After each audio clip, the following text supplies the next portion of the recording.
Assalamualaikum warahmatullahi wabarakatuh.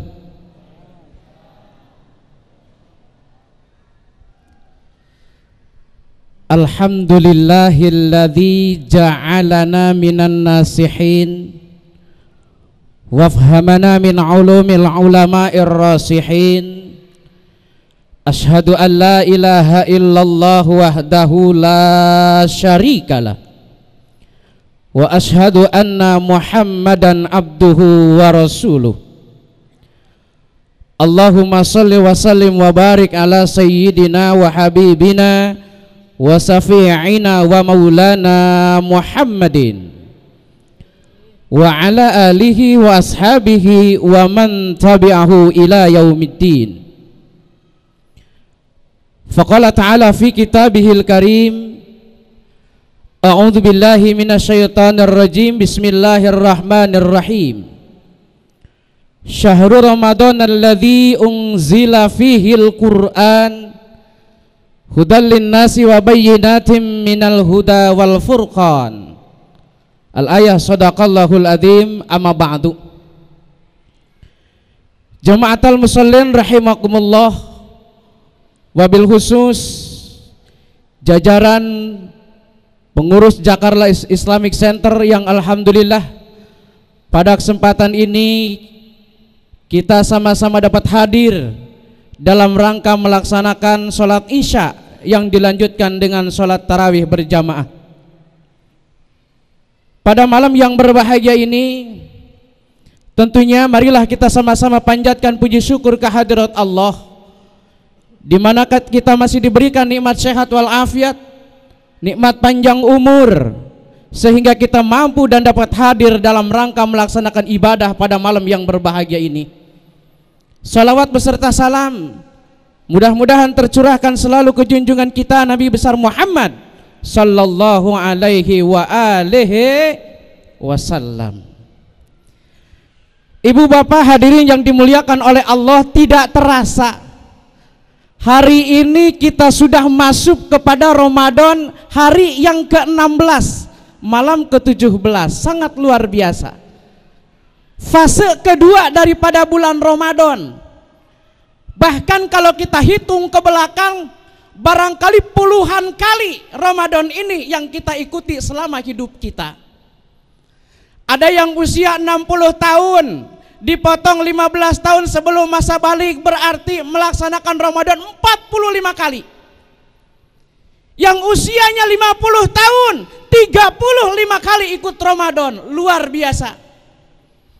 Cuman yang jadi pertanyaan kita, sudahkah dari puluhan kali kita ikut Ramadan mencapai satu sasaran titik akhir yang namanya takwa kepada Allah Subhanahu wa ta'ala?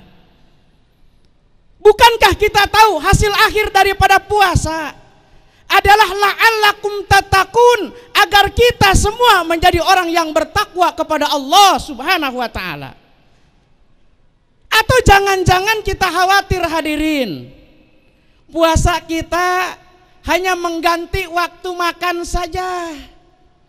Yang tadinya biasa kita makan pagi, sarapan pagi digeser, kita makannya jadi maghrib.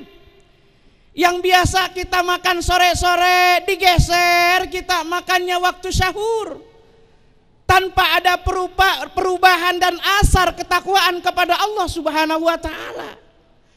Atau hadirin, kalau kata anak remaja sekarang, Ustadz jangan-jangan puasa kita kelasnya baru kelas premium.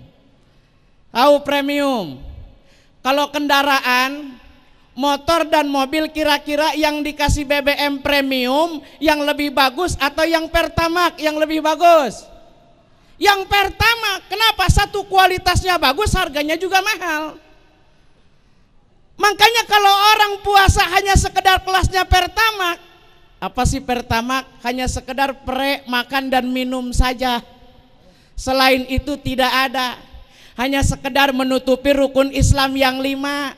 Sebagai dianggap puasa Ramadan ini rutinitas tahunan saja, tanpa ada sasaran kita menjadi orang yang bertakwa kepada Allah. Minimal hari ini kita tingkatin, pakailah yang tingkatannya menjadi Pertamax. Prek makan dan minum, tingkatkan ketakwaan kepada Allah Subhanahu. Amin ya Allah ya Robbal. Kalau kita sudah puluhan tahun, puluhan kali ikut Ramadan, bahkan hari ini hari yang ke-16, sudahkah tanda-tanda yang ada pada diri kita mencapai titik takwa kepada Allah Subhanahu wa taala? Mari kita buktikan. Tanda-tanda orang yang takwa kepada Allah, minimal 2 perintah Allah yang harus kita lakukan. Dalam Quran, barangkali setiap hari Jumat sering dibaca oleh khotib, menutup khotib dengan kalimat Bismillahirrahmanirrahim.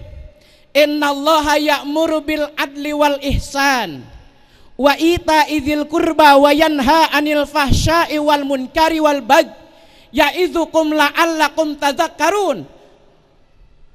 Innallaha ya'muru bil adli wal ihsan. Dan sesungguhnya Allah telah memerintahkan kepada kita semua, yang pertama untuk berbuat adil. Apa sih adil? Bahasa umum seimbang. Ulama memberikan kaidah adil itu wad'u syai' fi mahallih, menempatkan satu persoalan tepat pada tempatnya, itu yang disebut dengan adil. Mana Ustadz contohnya? Beli peci harganya 20.000, kita pakai di kepala, adil namanya. Kenapa? Peci memang tempatnya di kepala.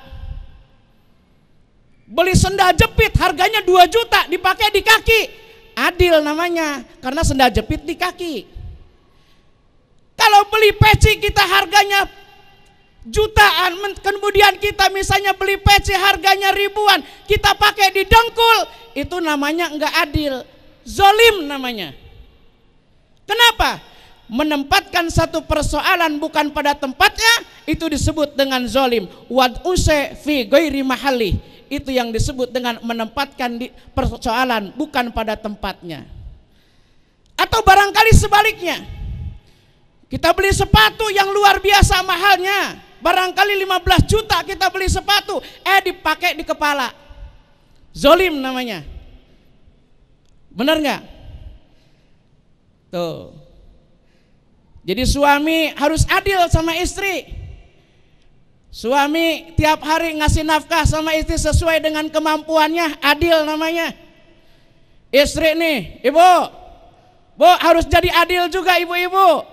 Minta nafkah sama suami, mintalah sesuai dengan kemampuan suami. Itu adil namanya.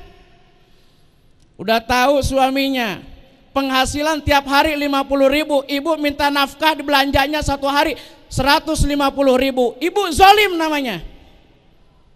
Benar nggak? Zolim, nggak tepat. Ya. Tapi kalau menurut Al-Imam Nawawi Al-Bantani dalam tafsir Al-Munir, yang disebut dengan adil itu adalah ibaratu qadril wajib fahuwa adil. Yang disebut dengan adil menurut Imam Nawawi, ukuran seorang manusia melakukan kewajiban kepada Allah, itu adil namanya. Mana contohnya? Orang muslim melakukan sholat yang 5 waktu, adil namanya. Orang muslim melakukan puasa bulan Ramadan, adil namanya. Orang muslim mengeluarkan zakat, adil namanya. Ibaratu qadril wajib, ukuran manusia melakukan kewajiban dari Allah, itu namanya kita udah yang wajib saja. Sebagai ukuran kita memiliki sifat adil, yang wajib udah dilakuin semua belum? Belum. Kadang-kadang sholat, kadang-kadang kita masih keteter, ya Bu ya, Bu ya. Kadang-kadang sama suami kita enggak adil, suami sama istri kadang-kadang enggak adil. Di mana titik tanda orang yang bertakwa kepada Allah? Yang kedua, tuh, wal ihsan, diperintahkan oleh Allah untuk berbuat ihsan. Apa sih ihsan? Satu strip di atas adil. Ibaratu qadri ziyadati min zalik.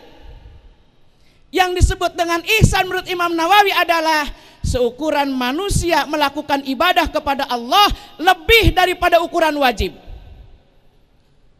Kalau orang muslim melakukan sholat yang 5 waktu saja itu adil. Kalau yang 5 waktu dilakukan, ba'diyahnya dilakukan, qobliyahnya dilakukan, tahajudnya dilakukan, duhanya dilakukan, tahiyatul masjidnya dilakukan, itu ihsan namanya, di atas adil. Orang muslim mengeluarkan zakat, infaknya tiap malam keluar, sedekah bantu takzirnya juga keluar, anak yatim dibantu, ihsan namanya. Udah kita sampai tingkatan ihsan. Adil saja kita belum kadang-kadang. Ya. Yuk kita ngebut saja nih karena waktunya cuma 20 menit. Ya. Tuh. Yang kedua, larangan dari Allah. Wa yanha 'anil fahsya'i wal munkar. Yang kedua, larangan oleh Allah kepada kita untuk melakukan fahsya. Apa Ustadz fahsya? Masih dalam Imam Nawawi mengatakan bahwa fahsya itu perbuatan dosa manusia langsung kepada Allah tanpa merugikan manusia yang lain. Ini fahsya namanya. Fahsya itu bisa ditebus, bisa dibersihkan dengan puasa kita di bulan man soma Ramadana imanan wahtisaban ghufira lahu ma taqaddama min janbi. Yang dibersihkan oleh Allah Subhanahu wa ta'ala di bulan Ramadan adalah fahsya, dosa kita kepada Allah. Yang kedua, dilarang oleh Allah untuk berbuat munkar. Apa itu munkar? Satu strip di atas fahsya. Kenapa? Maksiat kepada Allah Subhanahu wa ta'ala merugikan manusia yang lain, itu disebut dengan munkar.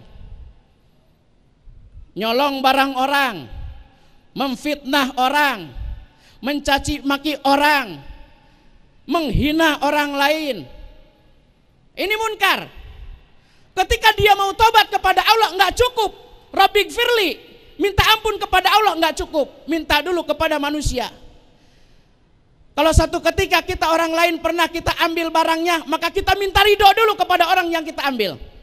Kalau sudah selesai kepada orang yang kita ambil, baru kita tobat kepada Allah Subhanahu. Ini yang disebut dengan munkar. Maka dalam rangka menyelesaikan dosanya harus sama manusia dulu diselesaikan, baru kepada Allah Subhanahu wa ta'ala. Dan yang ketiga adalah al-bagi. Apa al-bagi? Al-bagi itu adalah al-isyraku billah, musyrik kepada Allah, hal yang paling dilarang oleh Allah Subhanahu wa ta'ala. Kenapa? Karena termasuk akbarul kabair, dosa yang paling besar adalah dosa musyrik kepada Allah, kecuali dia tobat kepada Allah dengan taubatan nasuha, baru diampuni oleh Allah Subhanahu wa ta'ala. Hadirin yang dimuliakan oleh Allah, ini adalah Ramadan yang ke-16, besok 17. Saya pesan, kita pesan semua, anggap ini adalah Ramadan kita yang terbaik. Alladzi anta fiha fagtanimha. Yang tinggal 15 hari ini atau 14 hari lagi ini, fagtanimha, ambil keuntungan dari sisa Ramadan ini. Kenapa? Kalau kita bicara Ramadan emas, kalau kita bicara Ramadan yang terbaik buat kita, bukan Ramadan yang kemarin, bukan Ramadan yang akan datang, tapi Ramadan yang hari ini. Alladzi anta fiha fagtanimha. Maka jadikan Ramadan yang tinggal sesisanya ini adalah Ramadan yang terbaik buat kita. Mudah-mudahan apa yang disampaikan, meskipun waktunya sedikit, insya Allah khususnya buat diri saya sendiri, dan saya mohon maaf pada malam hari ini tidak bisa ikut sholat tarawih berjamaah karena harus ke Pademangan dalam rangka nuzulul Quran. Barangkali itu saja yang dapat disampaikan. Mohon maaf apabila ada kekurangan. Wallahul muwaffiq ila aqwamit thoriq. Wassalamualaikum warahmatullahi wabarakatuh.